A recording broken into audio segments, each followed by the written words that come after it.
Imagine a journey that starts deep within the lush tropical forests of West Africa. This is where our story begins, in the heart of the rainforest, where the air is filled with the intoxicating scent of cocoa trees.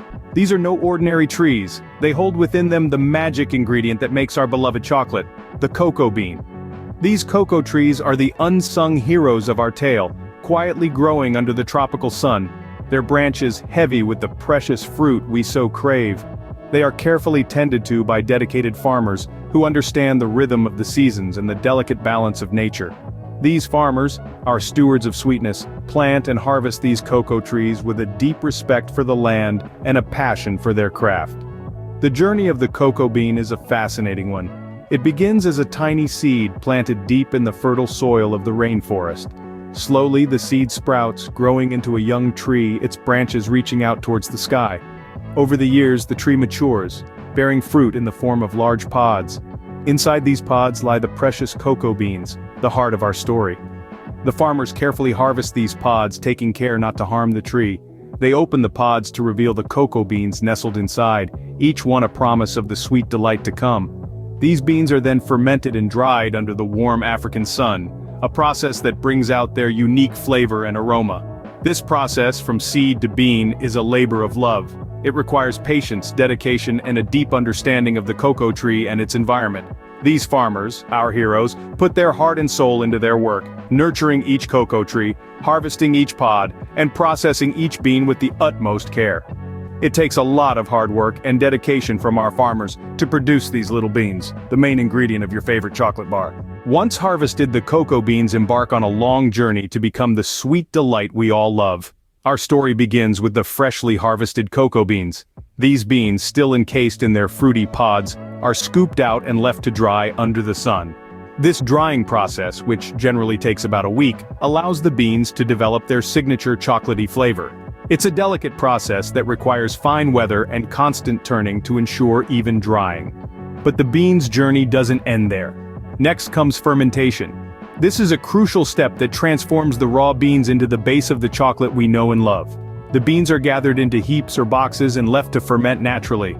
During this time, the sugars in the beans react with natural yeasts and bacteria in the air, producing heat and alcohol. This fermentation process, which usually lasts between 2 to 8 days, deepens the chocolate flavor and gives it its characteristic tang. Farmers who undertake this process face a myriad of challenges. One such challenge is the unpredictability of the weather. Rain can disrupt the drying process, while too much heat can over-ferment the beans. Another challenge is the labor-intensive nature of the process. Each bean must be carefully monitored, turned, and checked for quality. It's a labor of love that requires patience and dedication. From the farms, the fermented and dried beans are packed and shipped to chocolate manufacturers around the world. It's a global journey, from tropical regions like West Africa and South America, to factories in Europe and North America. Each shipment of beans carries with it the flavor of its origin, the care of its farmers, and the promise of delicious chocolate to come. So, next time you enjoy a piece of chocolate, remember the journey these beans have taken. Remember the sun that dried them, the fermentation that flavored them, the farmers who nurtured them, and the voyage they embarked upon to reach you. Because every bar of chocolate is not just a sweet treat, but a testament to the journey from beans to bars. Upon reaching their destination, the cocoa beans are now ready for the next stage: transformation. The first step in this transformation is roasting. The beans are heated to just the right temperature to coax out their inherent flavors. This is a delicate process, not unlike roasting coffee. Too little heat and the flavors remain hidden, too much and the beans can become bitter. The exact temperature and duration of roasting depend on the type of bean and the desired flavor profile. After roasting, the beans are cracked open and their inner nibs are exposed. These nibs are the essence of what will become chocolate. They're ground down into a paste, a process that releases the cocoa butter and transforms the nibs into what we call chocolate liquor. Despite the name, there's no alcohol involved. Rather, this liquor is a thick, rich paste of pure cocoa. The next step is refining. The chocolate liquor is further ground down until it reaches a silky, smooth texture. This process can take anything from a few hours to a few days, depending on the desired fineness. Then comes conching. Named after the shell-like shape of the original machines used for this process, conching involves kneading the chocolate, often for hours on end. This process develops the flavor further, removing any lingering acidity and bitterness. Throughout these stages, skilled chocolate makers are constantly tasting and adjusting.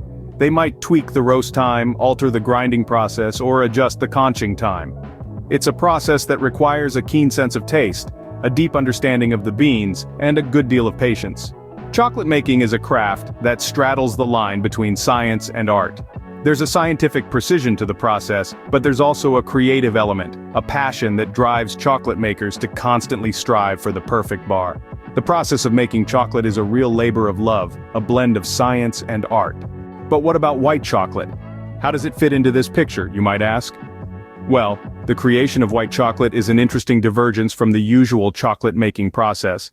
In the traditional process, we use both cocoa solids and cocoa butter, the two components that are extracted from the cocoa bean. However, when making white chocolate, we take a different route. It's a bit like taking the road less traveled, but in this case the path leads to a creamy, dreamy white delight.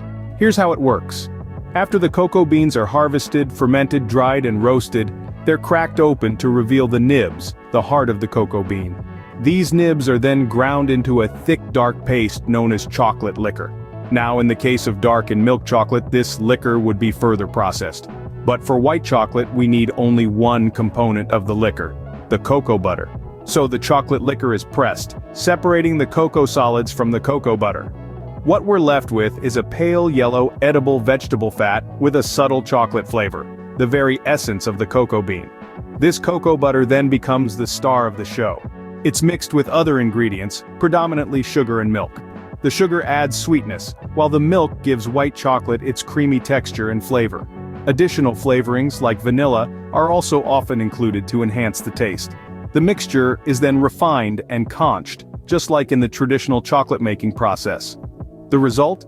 A velvety, sweet, and creamy concoction that we know and love as white chocolate. While it may lack the deep, robust flavor of its darker counterparts, white chocolate has its own unique charm. Its creamy texture and sweet flavor make it a favorite for many. And let's not forget, it's also perfect for those who can't tolerate the bitterness of dark chocolate. So white chocolate, while different, is just another delicious outcome of the cocoa bean's journey.